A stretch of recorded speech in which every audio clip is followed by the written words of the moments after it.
Assalamualaikum warahmatullahi wabarakatuh. Baik, sebelum kita mulai perkuliahan pada kesempatan kali ini, kita buka terlebih dahulu dengan membaca bacaan basmalah bersama-sama. Bismillahirrahmanirrahim. Baik, kita melanjutkan perkuliahan Amigtawan ya, Asosiasi Mikrobia dengan Tanaman dan Hewan ya. Nah, hari ini kita akan fokus pada interaksi mikrobia dan hewan akuatik. Jadi kita berdiskusi mengenai sesuatu yang basah-basah ya, karena akuatik ya ini di perairan ini nanti. Karena ada beberapa pengertian tentang hewan-hewan akuatik maupun mikrobia ya, akuatik itu yang masih beberapa orang itu masih salah paham gitu, salah pemahaman. Jadi kita hari ini mungkin sebagai pemanasan ya, pendahuluan sekaligus nanti sedikit masuk ke materi mengenai interaksi mikrobia dan hewan akuatik. Baik, nah mikrobia itu apa? Sering banget kita menggunakan istilah mikrobia dan tidak jarang orang yang menggunakan istilah mikrobia itu selalu mengidentikan mikrobia ini itu dengan bakteri, ya kan? Jadi ketika wah banyak mikrobianya, yang terbayang kebanyakan orang itu adalah bakteri. Padahal jika kita kaji dari segi bahasa mikro itu ukurannya mikron. Jadi sesuatu yang ukurannya mikron, sangat kecil. Lalu dari kata bio itu adalah makhluk hidup. Nah, dari pengertian ini pun kita bisa bisa menerka-nerka ya, nggak usah kayak Dora. Apa itu mikro? Enggak. Jadi kita bisa memperkirakan ini. Mikrobia adalah makhluk hidup yang ukurannya kecil. Nah, di sini berarti tidak hanya bakteri, tidak hanya bakteri.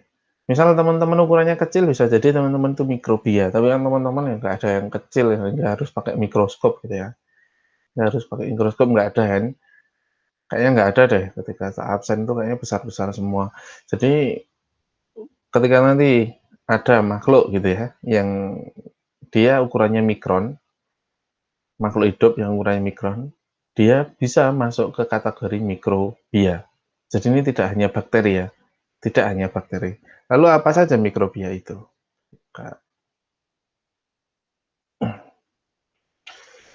Nah, mikrobia akuatik. Nah, ini ada banyak. Yang pertama ada protista, lalu ada bakteri, jenisnya banyak sekali ya.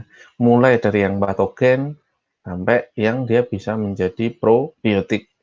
Lalu ada jamur atau fungi ini ya. Ini kebanyakan dia sebagai parasit, sebagai penyakit gitu ya. Ini kan beda ya, kalau di perikanan biasanya jamurnya itu nggak bisa digoreng ya, seperti jamur tiram, jamur kalau yang di rumah makan yang jamur-jamuran itu kan ada yang bisa dibuat tongseng, sate. Nah, kalau yang di perikanan nggak ada. Jamurnya ini jamur nggak tahu deng itu bisa digoreng nggak ya? Belum pernah nyoba juga, tapi kayaknya nggak enak kali ya. Nanti kalau mau nyoba saya dikasih testimoninya ya. Lalu ada virus, nah, ada VNN, TSV, KHV, WSSV, mungkin beberapa yang PKL di perikanan nanti akan sering ketemu dengan jenis-jenis virus ini nanti. Jenis-jenis virus ini termasuk alga.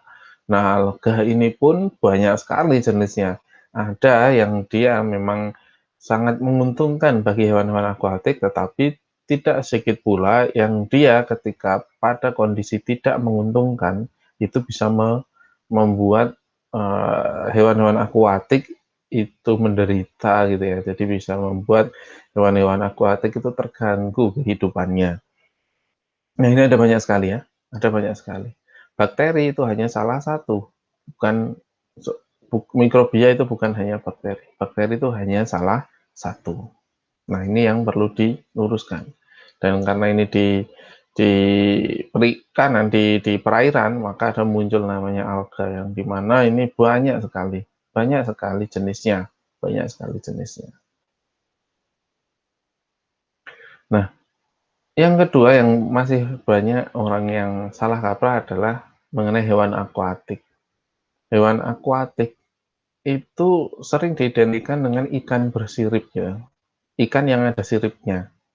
Padahal kalau di pengertiannya sendiri, misal perikanan gitu ya, yang namanya ikan itu seluruh makhluk hidup yang hidup di perairan atau sebagiannya sumber daya perikanan ya, atau yang sebagian, jadi sumber daya perikanan itu adalah makhluk hidup yang seluruh kehidupannya atau sebagian kehidupannya itu dia berada di lingkungan perairan. Nah, banyak sekali. Bahkan termasuk buaya ya, kodok, barang itu kalau di pengertiannya masuk ke dalam sumber daya perikanan. Tapi kita akan lebih mempersempit di sini ya, hewan akuatik itu apa saja. Ada ikan, ikan ini hewan akuatik ya. Jelas ikan, ikan ini nggak ada gambar ya, mungkin delik, delik di sini mungkin ya, nggak kelihatan. Nah, lalu ada koral, spong, di mana ini menjadi sumber tempat hidup bakteri-bakteri yang dia memiliki metabolit sekunder yang luar biasa manfaatnya, spong.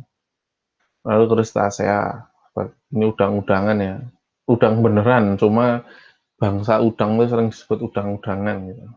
Udangnya udang beneran. Ada cumi, gurita, sotong, ini juga masuk masuk hewan akuatik, termasuk zooplankton.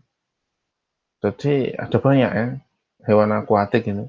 Tidak hanya sekedar ikan bersirip yang seperti tuna, tongkol, tenggiri gitu enggak. Tapi banyak, ada banyak hewan akuatik. Di mana interaksinya untuk masing-masing jenis hewan akuatik ini berbeda-beda. Tidak ada yang sama. Tuh. Nah, bagaimana jenis interaksinya antara hewan akuatik dengan mikrobia? Ada dua ya, mungkin ini udah beberapa kali dibahas mungkin ya. Yang pertama mengenai simbiosis. Simbiosis adalah adanya interaksi secara normal. Interaksinya secara normal, tidak ada gangguan eksternal ya. Kalau disbiosis itu terjadi perubahan pola interaksi karena faktor-faktor seperti stres, perubahan kondisi lingkungan secara tiba-tiba, kekurangan nutrien, dan lain-lain. Jadi misal seperti ini, salikan ini ya, di dalam ususnya, ini ada banyak bakteri. Ada banyak bakteri. Nah, ketika kondisi normal, bakteri ini menjadi probiotik. Dia menguntungkan ya. Nah, tapi ketika ada misal pemanasan global, misal ya, panas itu, lalu nutrien berkurang, lalu dia memperebutkan nutrien yang ada di dalam tubuh ikan. Nah, ini dia menjadi merugikan. Nah, ini disebut disbiosis. Jadi ketika terjadi perubahan pola interaksi, kalau normalnya dia probiotik, dia normalnya probiotik. Karena kondisi ekstrim sekali, sangat ekstrim, dia menjadi merugikan. Seperti itu.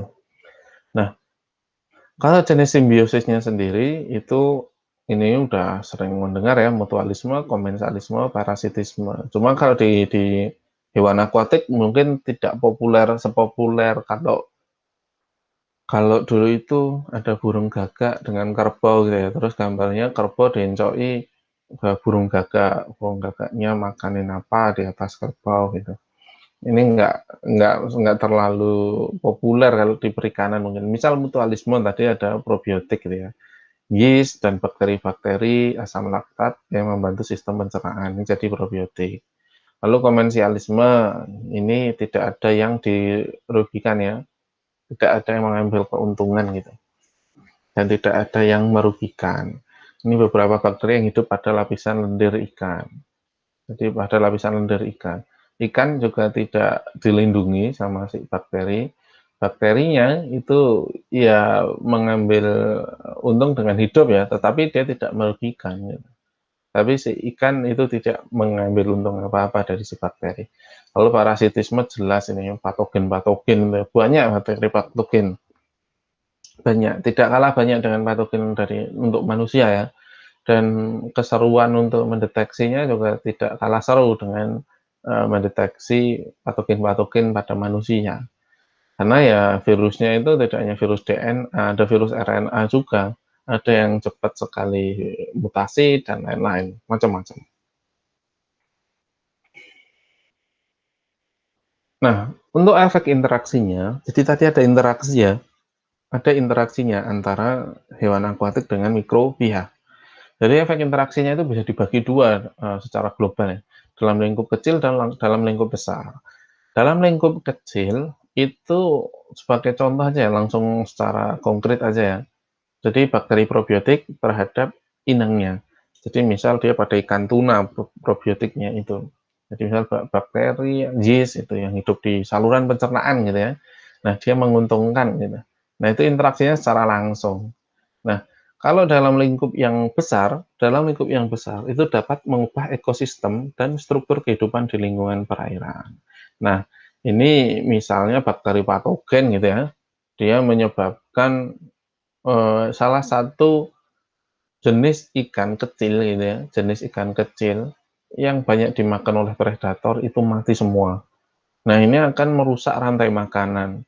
Nanti ikan-ikan yang besar itu dia akan berkurang, lalu nanti terjadi perubahan ekosistem yang ada di ujungnya juga karena kan nanti akan terjadi blooming zooplankton misal, zooplanktonnya tidak banyak yang makan karena ikan-ikan kecil yang banyak memakannya itu mati. Jadi akan ada multiplier effect ya, jadi ada efek yang dia meluas gitu, sangat meluas dan dia merubah struktur ekosistemnya. Jadi ini bisa dalam lingkup yang besar. Jadi kita bisa memandangnya dari secara langsung gitu ya, misal patogen terhadap ikan yang kecil tadi itu dalam lingkup kecil. Tetapi kita bisa tarik keluar, zoom out gitu ya, dalam lingkup besar. Ini nanti bisa mengubah ekosistem dan struktur kehidupan di lingkungan perairan. Walaupun tidak semuanya ya, tidak semuanya itu bisa dilihat dari lingkup besar, tetapi ada yang dia efek interaksinya itu bisa dalam lingkup yang besar.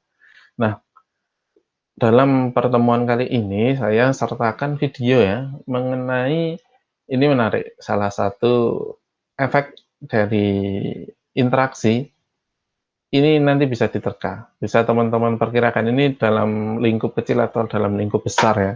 Jadi nanti bakteri terhadap ikan tuna, mikrobia mikrobia, mohon maaf, mikrobia terhadap ikan tuna, karena tidak hanya bakteri. Dan nanti silahkan disaksikan, karena itu animasi, insya Allah tidak membosankan, semoga ya. Ya kalau bosan ya sambil goyang-goyang nanti, biar nggak bosan kerjainnya.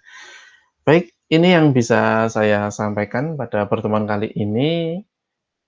Mari kita tutup pertemuan kali ini dengan membaca bacaan hamdalah bersama-sama. Alhamdulillahirrabbilalamin. Demikian yang bisa saya sampaikan. Apabila ada salah kata, saya mohon maaf. Saya cukupkan sekian. Wassalamualaikum warahmatullahi wabarakatuh.